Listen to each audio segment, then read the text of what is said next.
गुरुर्विष्णु गुरुर्देवो महेश्वरः गुरुर् साक्षात् परब्रह्म तस्मै श्री गुरुवे नमः।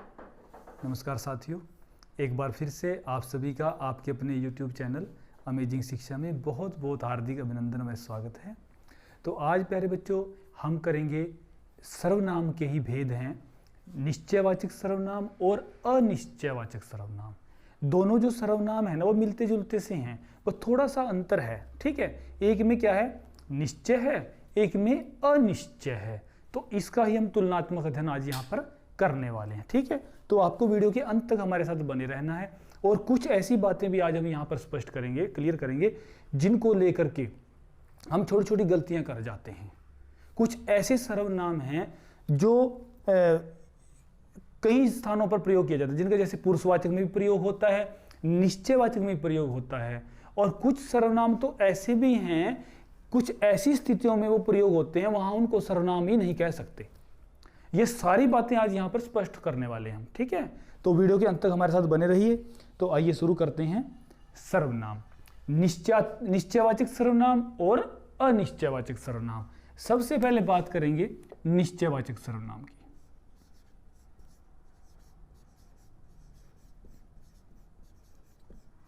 निश्चयवाचक सर्वनाम ये क्या होता है? जिस सर्वनाम से या जिस सर्वनाम शब्द से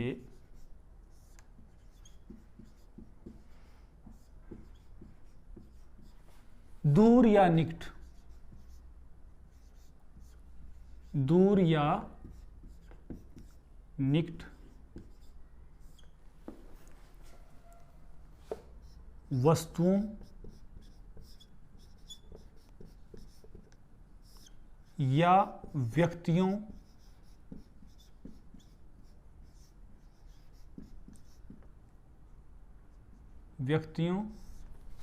का निश्चित बोध हो। ध्यान देना आपने, निश्चित बोध हो। ठीक है, देखिए निश्चयवाचक सर्वनाम क्या है? जिस सर्वनाम शब्द से दूर या निकट वस्तुओं या व्यक्तियों का निश्चित बोध, निश्चित होना चाहिए। ठीक है, उसे क्या कहेंगे? निश्चयवाचक सर्वनाम। निश्चित क्या होता है? मेरे हाथ में मान लीजिए पेन है ना, मैंने कहा यह है। अब निश्चयवाचक में क्या होता है? यह होता है और वह होता है। ये दोनों सर्वनाम जो है निश्चयवाचक सर्वनाम है। यह मेरा पेन है, मैंने कहा यह मेरा पेन है। ठीक है, यह है मेरा पेन है। अब ये इसमें कोई संशय नहीं है कि ये मेरा पेन है, मुझे तो पता है मेरा पेन है। तो निश्चय बोध है, मुझे निश्चय ज्ञात हो गया है यह से कि मेरा पेन है, यह मेरा पेन है। इसमें सोचने की ज्यादा आवश्यकता नहीं है ना। मैंने कहा वह मेरा घर है, वह मेरा घर है ना। अब वह जो है वह मेरा घर है। अब मुझे ये तो पता है ना कि मेरा घर कहां है, कौन सा है। तो वह यहां निश्चय है, वो निश्चित है, वहां सोच विचार की कोई गुंजाइश नहीं है, वो तो निश्चित है। वह मेरा घर है, वह मेरा खेत है ना, यह मेरी पुस्तक है। तो ये सब क्या है? निश्चयवाचक सर्वनाम है। एक अन्य उदाहरण लेते हैं। आपकी पुस्तक यह नहीं, यह नहीं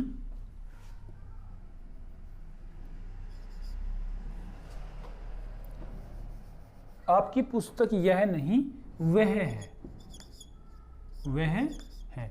यानी मैं कह रहा हूं मुझे निश्चयात्मक बोध है उसका कि आपकी पुस्तक कौन सी है। मैं कह रहा हूं कि आपकी पुस्तक यह नहीं है वह है, मुझे वो निश्चित है। निश्चय मतलब निश्चय बोध हो रहा है, यह नहीं है भाई, आपकी पुस्तक तो वह है।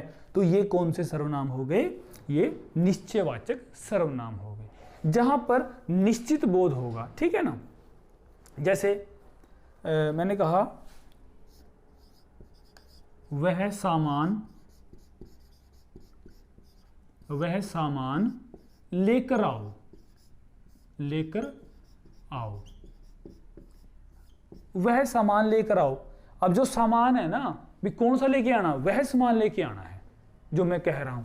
तो यहां निश्चित बोध हो रहा है। ठीक है, वह सामान लेकर आओ, और ये जो है निश्चयात्मक बोध यहां पर हो रहा है। कौन कौन से निश्चयवाचक सर्वनाम है? यह और वह। जहां भी ये नजर आए तो कौन सा सर्वनाम हो जाएगा? निश्चयवाचक सर्वनाम हो जाता है। ठीक, जहां पर किसी व्यक्ति का, किसी वस्तु का, चाहे वो हमारे निकट है चाहे वो हमारे दूर है, जिसका निश्चित बोध हो रहा है, जिसका हमें पक्का बिल्कुल अच्छी तरह से मालूम है भी ये है, वो होगा निश्चयवाचक सर्वनाम। ठीक है, अब दूसरा जो भेद होगा सर्वनाम का, वो है अनिश्चयवाचक सर्वनाम। अनिश्चय जो है, इसका विपरीत देखिए, वैसे तो ये कौन सा भेद है सर्वनाम का? ये है तीसरा भेद। दूसरा था निश्चयवाचक सर्वनाम, और तीसरा जो भेद है वो है अनिश्चयवाचक सर्वनाम।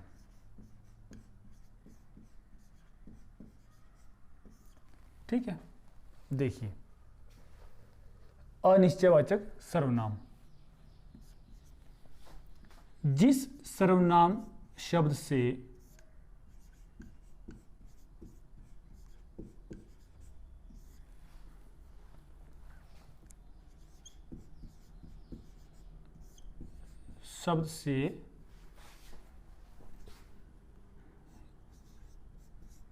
किसी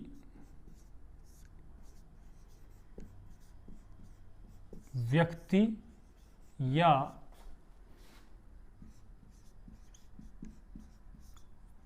वस्तु की ओर,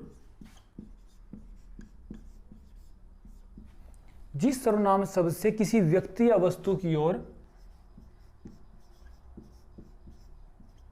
संकेत तो होता है, क्योंकि संकेत तो उसमें भी था। निश्चयवाचक सर्वनाम में क्या होगा? संकेत तो वहां भी होगा, किसी की तरफ, यह है मेरा पेन है, वह मेरा खेत है, संकेत वहां भी है, लेकिन वहां पर निश्चितता का बोध है, वहां निश्चित है। लेकिन यहां भी क्या कहता है? व्यक्ति या वस्तु की ओर संकेत तो होता है,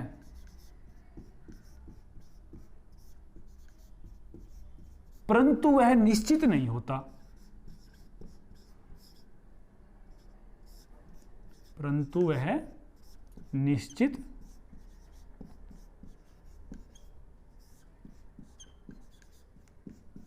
नहीं होता। ठीक है, देखिए, जिस सर्वनाम शब्द से किसी व्यक्ति या वस्तु की ओर संकेत तो होता है परंतु वह निश्चित नहीं होता, इसको उदाहरण के माध्यम से समझते हैं। कोई, और इसके जो मुख्य सर्वनाम है ना, वो है कोई और कुछ। ये समझ लें आप, कोई और कुछ जहां भी लगा हो आपको नजर आए तो वो कौन सा सर्वनाम हो जाएगा? अनिश्चयवाचक सर्वनाम हो जाएगा। कोई आ रहा है, कोई आ रहा है ना? अब हमने ये तो कहा कि कोई आ रहा है, लेकिन ये तो नहीं पता कि कौन आ रहा है ना?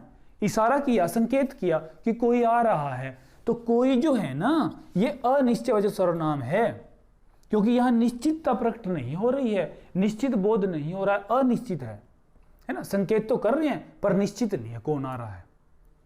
ठीक है, अन्य उदाहरण ले लेते हैं। जैसे स्कूल में कुछ खा लेना। देखो, स्कूल में कुछ खा लेना। अब कुछ खा लेना, कुछ कहा है, ये तो नहीं कहा कि क्या खाना है ना, निश्चित नहीं है, अनिश्चित है। अनिश्चित मतलब वहां ये तो कह दिया कि कुछ, यही तो कहा ना कि संकेत होता है परंतु निश्चित नहीं होता, कि कुछ खा तो लेना लेकिन ये तो नहीं पता क्या खाना, तो कुछ भी खाना है तो क्या कोई हो या कुछ हो, तो ये कौन सा हो जाएगा, अनिश्चयवाचक हो जाएगा, है ना। वहां पर कुछ पड़ा है, मान ली कोई वस्तु हमें नजर आई है ना, ये हमने संकेत किया, वहां पर कुछ कोई वस्तु पड़ी है, कुछ ये तो नहीं पता कि क्या पड़ा है, वहां पर कुछ पड़ा है, तो कुछ जो है ना ये अनिश्चय का यहां बोध करा रहा है, संकेत तो किया लेकिन निश्चित नहीं है क्या पड़ा है, ठीक है। तो जहां पर संकेत तो होता है परंतु निश्चित नहीं होता कुछ भी, वहां कौन सा सर्वनाम हो जाएगा, अनिश्चयवाचक सर्वनाम हो जाएगा, ठीक है ना। तो निश्चयवाचक में क्या था, वहां भी संकेत होगा किसी व्यक्ति और वस्तु की ओर, लेकिन वहां जो होगा ना वो निश्चितता का बोध कराएगा। यहां भी संकेत होता है परंतु यहां निश्चित नहीं होता, क्या है ना, माफ कीजिएगा, कोई कोई कुछ, ये दोनों जो सर्वनाम है ना इसमें आते हैं, ठीक है। अब कुछ ऐसी बातें मैं बताऊंगा जिनको लेकर के बहुत बड़ा कंफ्यूजन हमारे मन में है। कुछ ऐसे सर्वनाम हैं वो कई जगह प्रयोग किए जाते हैं, उनको हमने समझना है, ठीक है। कौन कौन से हैं देखिए,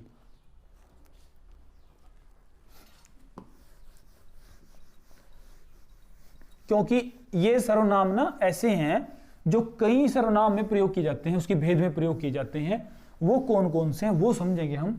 देखो, यह है, वह है, ये, वे, वो, ये सर्वनाम जो है ना मैं यहां पर क्लियर करने वाला हूं, क्योंकि इनको लेकर के बहुत ज्यादा मैं कह सकता हूं कि बस बुद्धि पहिए की तरह घूमती है, चकरा जाती है कि कहां तो हम निश्चय करें, कहां पुरुष करें, कहां क्या करें, हम कंफ्यूज हो जाते हैं। लेकिन अब आपने ध्यान से समझना है कि इसका प्रयोग कहां करेंगे तो ये कौन सा होगा, कहां करेंगे तो कौन सा सर्वनाम होगा। देखिए, मैं 3 सर्वनाम पहला लिखता हूं मैं यहां पर, पुरुषवाचक सर्वनाम, ठीक है, पुरुषवाचक में इसका प्रयोग होता है। दूसरा,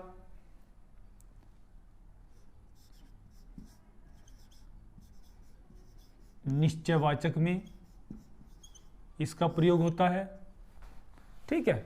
तीसरा, सार्वनामिक विशेषण भी होते हैं, ठीक है ना। अब सुनिए कैसे पहचानेंगे। यदि तो यह वह किसी व्यक्ति के लिए, किसी प्राणी के लिए आया हो, समझिए, किसी व्यक्ति के लिए हो या किसी प्राणी के लिए हो, तब तो कहेंगे हम पुरुषवाचक। अगर मेरा, मेरी, आपका, आपकी, अगर ये शब्दों के साथ आएगा तो निश्चयवाचक होगा। और आगे अगर संज्ञा के साथ लगेगा, संज्ञा शब्द के साथ,